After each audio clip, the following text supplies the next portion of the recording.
Yethu mfundisi. Untata udafike mina encwadi yasityanje. Uyeza uba nekhaya ebesanandisa intshumayelo yakhe. Usendleleni ezayo. Ebesegqibile ekhaya esazama nje ukupolisha phanga. I-hour yonke mama. Hayi makakhawuleze. Kanipholeni umfundisi uyeza.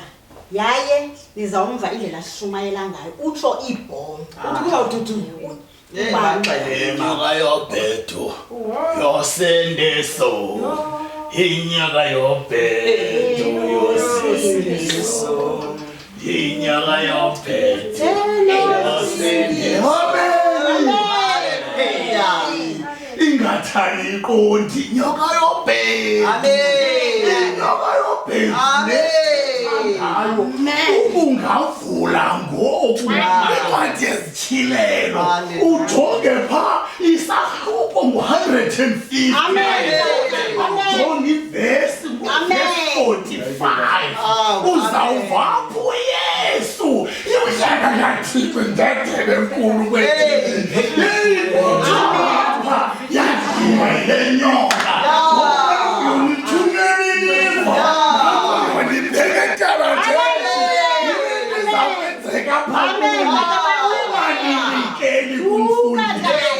nizawuginywa inyoka. Ubaninikeli nizawuginywa inyoka. Uthokanene wayihleli iminyaka emingaphi? Inansi iintsuku ezindaphi? Ayifuni ibhayibhile welibandla.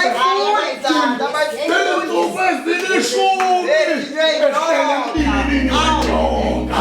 Uthi ungaphefumla wena embilini wenyoka. Uzuphefumle kodwa yena wayiphefumla.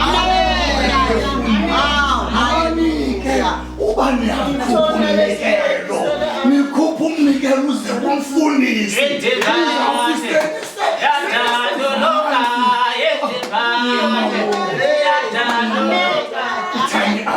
amen. Ithani amen.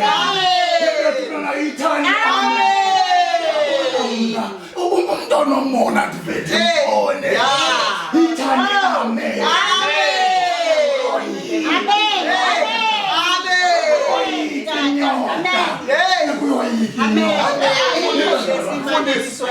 Ayikho le mithethayo mhlekazi. Ayikho tu ngeke kaloku. Nina niyayivala le mithethayo. Niyalahlekisa ibandla. Kanime bantakwethu. Ngeke kaloku ngeke. Kanime simamele umfundisi. Ikhona ivesi ku-100 pha ku-Revelation. Umfundisi makahambe ayikho le nto ayenzayo. Ayikho yona kwela bandla yile